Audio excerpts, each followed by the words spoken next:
নমস্কার, আমি প্রবীর মণ্ডল আর আপনারা দেখছেন মানবাধিকার বার্তা। মানুষের সাথে, মানুষের পাশে, সব সময়, সবখানে।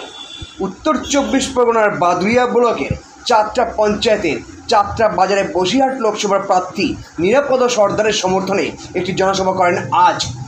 এই সভায় বক্তব্য রাখেন সিপিএমের মোহাম্মদ সেলিম, প্রার্থী নিরাপদ সর্দার সহ আরও অনেকে। এই সভা থেকে তৃণমূল ও বিজেপিকে তুলোধনা করেন।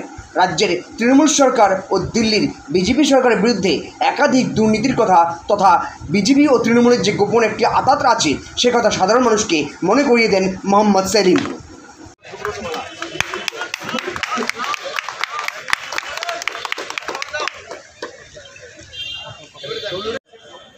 আপনারা জানেন এটা সাধারণ নির্বাচন, পার্লামেন্টের, দেশের, সেখানে দেশের নীতি নির্ধারণ হয় কোন পথে দেশ চলবে। আমাদের দেশের যা দশা হয়েছে, মানুষের দুর্দশা হয়েছে, সেই দশা যদি কাটাতে হয়, দুর্দশা কাটাতে হয়, তাহলে দেশের দিশা পাল্টাতে হবে। দিশা পাল্টাতে হলে নীতি লাগে,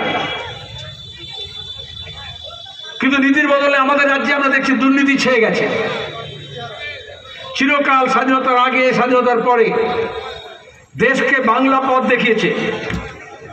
কোন নীতি হবে, কোন আইন হবে, দেশ কোন পথে চলবে, সে ব্যাপারে পশ্চিমবঙ্গ থেকে যারা সংসদে গিয়েছেন তাদের একটা বড় ভূমিকা ছিল।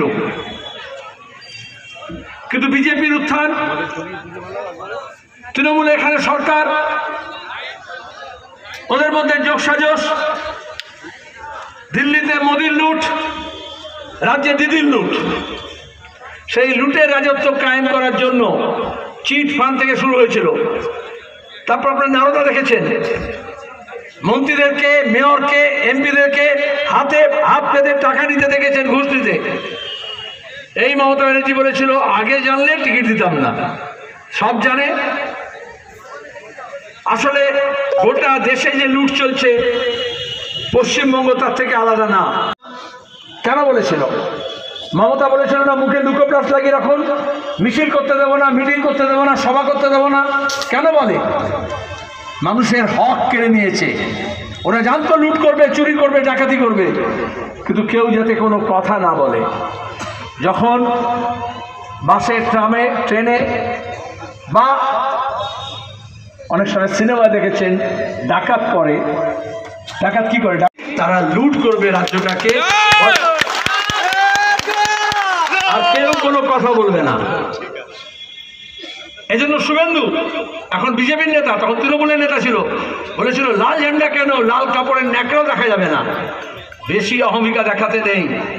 এখন সেই তৃণমূলের নেতা শুভেন্দু নিজেকে বাঁচানোর জন্য ইডি সিবিআই থেকে ডিগবাজি খেয়ে ওই তৃণমূলের ঝান্ডা নিয়ে বিজেপির নেতাদের পেছন মুছতে গেছে, চেয়ার টেবিল মুছতে গিয়েছে।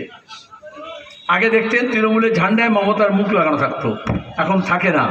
মমতা বললো বাবা এই ঝান্ডা নিয়ে শেষ ম্যাচ তো বিজেপিতেই যাবি, তো আমার মুখটা লাগিয়ে যাস না, ওটা যখন ন্যাকড়া হবে আমার খুব খারাপ লাগবে। এই জন্য মোদি বললো 56 ইঞ্চি ছাতি। এখানে কি বলেছিল 2014 থেকে 10 বছর ধরে তৃণমূল এত ধর্ষণ, লুট, কাটমানি, ঘরের টাকা চুরি করছে, বিধবা চুরি করছে, ইমাম বাবার টাকা চুরি করেছে, সংখ্যালঘুদের চালু করেছিলাম সেটা লুট করেছে। তারপর সেই জাতি আদিবাসীদের হস্টেল, প্রতিবন্ধী ভাতা, একটা ফুলকে আটকাতে আর একটা ফুল লাগবে, আসলে কাঁটা। তাহলে আমাদের পথে একটা কাঁটা ছিল, এখন দুটো কাঁটা হয়ে গেল। কেউ কেউ বললো ছোট শয়তানকে সামলাতে বড় শয়তান লাগবে, আর কেউ বললো বড় শয়তানকে আটকাতে ছোট শয়তান লাগবে। কিন্তু আসলে দুটো শয়তানের বিরুদ্ধে লড়তে হবে আমাদের। এটা যখন বুঝতে পারলো ওরা, তখন নাটক করলো। মোদিকে দেখেছেন কীরকম অবতার সাজার চেষ্টা করলো, একেবারে সাধু বাবা সেজে, গেরুয়াধারী, ফেট্টি লাগিয়ে, আর বললো রাম মন্দির। এই ভোটের আগে কি না বলেছে, ইউসিসি, হিন্দু আলাদা, মুসলমান আলাদা। পার্লামেন্টে বলেছিলাম চিট ফান্ডের টাকা খেয়েছিল, এই তৃণমূলের এমপিদের দিকে আঙুল রেখে বলেছিলাম এরা চোর। এই সৌগত রায়, দমদমের এমপি, তখন সুমিত্রা महाजन स्पीकर, बोले मैडम मुझको चोर बोला है। आलम सीपीआईएम का आदत नहीं है चोर को साधु बोलने का, चोर को चोर ही बोला जाता है। আরে গ্রামে কাজ নেই, রাজ্যে কাজ নেই, বাইরে চলে যাচ্ছে পরিযায়ী শ্রমিক, আর সেখান থেকে রোজ লাশ আসছে। তাদের কথা বলতে হবে পার্লামেন্টে দাঁড়িয়ে। কে বলবে? মজুরির কথা কে বলবে?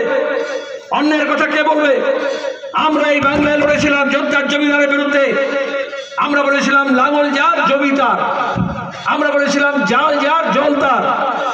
আজকে দাঁড়িয়ে আমাদের নদী নালা পুষ্করণী বিজেপিতে চলে গেলে অমিত শাহ পুলিশ তাকে পাহারা দেবে, তাহলে মানুষ কি করবে? আমরা বললাম গ্রাম জাগাও চোর তারাও। গ্রামও জাগলো, শহরও জাগলো। এখন চোরেদের দুপুকুনি বেড়ে গিয়েছে। যারা সন্ত্রাস করছিল, যারা লুট করছিল, তাদের অবস্থা খারাপ হচ্ছে। এই মানুষকে এক কাটটা করতে হয়। যারা বলেছিল 56 ইঞ্চি ছাতি এসে ঠিক করবে, 56 ইঞ্চি ছাতি করেনি ঠিক। বিচারপতি অমৃতা সিনহা হাইকোর্টে বলেছেন এই যে অভিষেকের এত কালো টাকা সম্পত্তি বাড়লো, এত গুণ কবে থেকে বেড়েছে? 2013 থেকে। 2013 পর থেকে। 2013 পরে কি হয়েছে? মোদী সরকার এসছে। সৈয়া ভাই কোতওয়াল ডর কাহে কা। যদি থানেদার স্মাগলারের বন্ধু হয়ে যায় তাহলে স্মাগলিং বেড়ে যায়, আর দিল্লিতে চৌকিদার যদি মমতার খাস লোক হয়ে যায় তাহলে অভিষেকের চুরি বেড়ে যায়, বুকের দাপট বেড়ে যায়। আর এই জন্য এখানে তৃণমূলের এত মস্তানি বেড়ে গিয়েছে। এই জন্য আমরা বললাম দিল্লি থেকে ওটাকে সরাতে হবে। কারণ সেই হচ্ছে যেমন মেহুল চোকসি, যেমন বিজয় মালিয়া, যেমন নীরব মোদী, মোদীর ঘনিষ্ঠরা দেশের টাকা লুট করে বিদেশে চলে। ধর্ম ঠিক করার জন্য নয়, এই ভোটটা হচ্ছে আমার রাস্তা, আমার রেল লাইন, আমার পরিবহন, আমার জিনিসপত্রের দাম, আমার কৃষকের ফসলের দাম, আমাদের বেকার ছেলেদের কাজ, আমাদের শিক্ষা, আমাদের হাসপাতাল, আমাদের দেশটায় আমাদের দুটো পায়ের উপর দাঁড়িয়ে আছে। আমি যেমন দাঁড়িয়ে আছি দুটো পায়ে, একটা হচ্ছে গণতন্ত্র আর একটা হচ্ছে ধর্মনিরপেক্ষতা। আমাদের সংবিধান ঠিক করে দিয়েছে। কারণ আমরা স্বাধীনতা আন্দোলনে বলেছিলাম নানা ভাষা, নানা মত, নানা পরিধান, বিবিধের মাঝে দেখো মিলন মহান। আমাদের বুলি আলাদা, আমাদের খাদ্যাভ্যাস আলাদা, আমাদের পোশাক আলাদা, আমাদের উপাসনা পদ্ধতি আলাদা, আমাদের উপাসনা গৃহ আলাদা, কিন্তু তাও আমরা এক। বিজেপি RSS এইটাকে টুকরো টুকরো করতে চাইছে। এই জন্য মব লিঞ্চিং, এই জন্যই লাভ জেহাদ, এই জন্যই বলে এর ছেলে বেশি হয়। তবেই একটা ইট ভেঙে গিয়ে, একটা পাথর ভেঙে দিয়ে, একটা সাইকেল মেরামতি করতে গেলেও হাতুড়ি লাগে। হাতে হাতুড়ি না থাকলে একটা কাঠে একটা পেরেক ঢোকানো যায় না। আর যদি সাং পরিবারের কফিনে যদি পেরেক ঢোকাতে হয়, পার্লামেন্টে হাতুড়ি লাগবে। আর সেই হাতুড়ি আপনারা দেবেন তো? কৃষকের ফসলের জন্য, তার দামের জন্য, তার অধিকারের জন্য, মজুরির জন্য, বেকার ছেলে মেয়েদের কাজের জন্য কাস্তে হাতুড়ি তারায় আপনাদের ভোট চাইছি। নিরাপদ সর্দার সব পারে।